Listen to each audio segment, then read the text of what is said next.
poi mo zual chok ka lor do na toite de in chu mi ma chuan article kha in lo chia ni point khami article ka zia chan ka in base na bin drive to engani kha zia khami zia kurtan ka mai poi mo na chana kha moral reformation ani di kha in lo share sa ga kan mo ni tuna kan ram da society kan kum chung cha thalai de bi ka chuan engani culture shock kan nei ni chu tuna kan thalai de an ngai dan le ko thanina amo awai me zong poi na kai shoi dan tu kan in pe ka kan sirti rang hi a in mil to lawa chumi mil lo chu a in sual ani chumi ma chu kan thalai da zinga hey against the society has all anti-social elements kan tiang chi ru mai dan rebel is zo mai de ka tiang chi ngai dan kha kan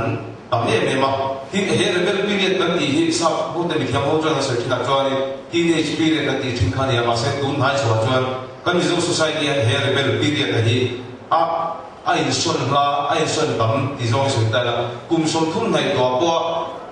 society la kan rebel kan tam le to ni tu na hian chu kan nam din bun ani ha hem sam kan en hian kan thalai te si a hian kan share ta na chu confidence kan nei lo ni confidence nei kan sina kan ta le ka butlang sa tu khata soi to confidence kan nei lo na se me chu confidence kan nei lo na chan bul pi chuan education tha kan in pe to lo ani education kan di secular zirla ko zira baiwa system anu ni le hala chu ge tang kan in khai so a ka ti na ma da pe ma ni me pui ding tura kan in bo sai na ta ha to ko lo va chumi ni ma chuan kan thalai de hian I mumal taka education andon apoi mo ani mumal lo taking education dong thunga chu ti lai chuan chu media atani ani internet te awm to do na chuan lekhabu magazine an chia sam a chuan thil ra pha tak awm to chu normal life ani le magazine te chuan aram tar lama chu an ma ni na cham ka na ni a thret si lai khan kan ko fali zirtin le khotam ina kanin rel bol ta le kal phung nun phung kan zirtin le khan a in mil lo ta ka bang hian kan try te le boina le pasan nan sin na sa ta to ka tin nu pui pasan ni chung cha ta ko no pam te in nei in chen le ta te chung tam ta ka ma he kan society hian kan ngai ko atra na poi mo ka ti chu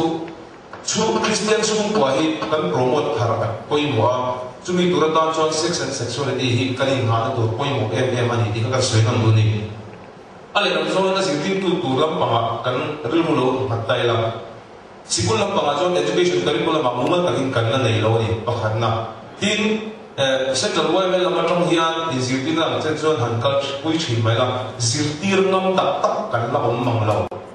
ko san na ma ti le do ni la pulpit atangin kan pulpit tu soi tu ten an address ngam lo ani kan ti ko la nge an soi chuak ngam lo ani an soi chuak ngam chun po in team chunin kan soi ni chu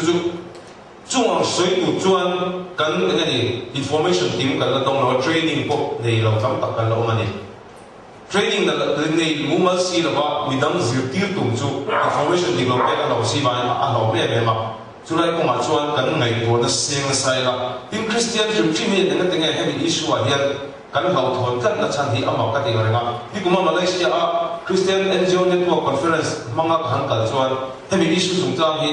a soi so ka theology tam tak bola nong le boka ta chuan sex issue sung chang sexuality issue sung chang hi tuman mumal takin kan address nong lo so ta zo point min chang thangam lom mang lo ani chu ani la chu dia ong sia chuan Christian leaders te Christian kan shoi tu hi sex chung chang hai kan comfortable lo ani engani ami so tong takin kan nuam lo kan ani asoi ani ngai ngam takin ru ha dam takin kan soi ngam lo ni chu tiang ni ba chuan information kan dik tam ni si la bin kan soi chuan sex chung chang za mo along ni ko nui puya mo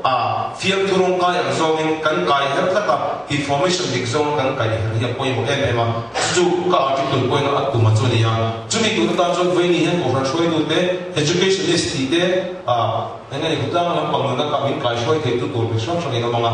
in ru ro pai zui ko da kan lu chu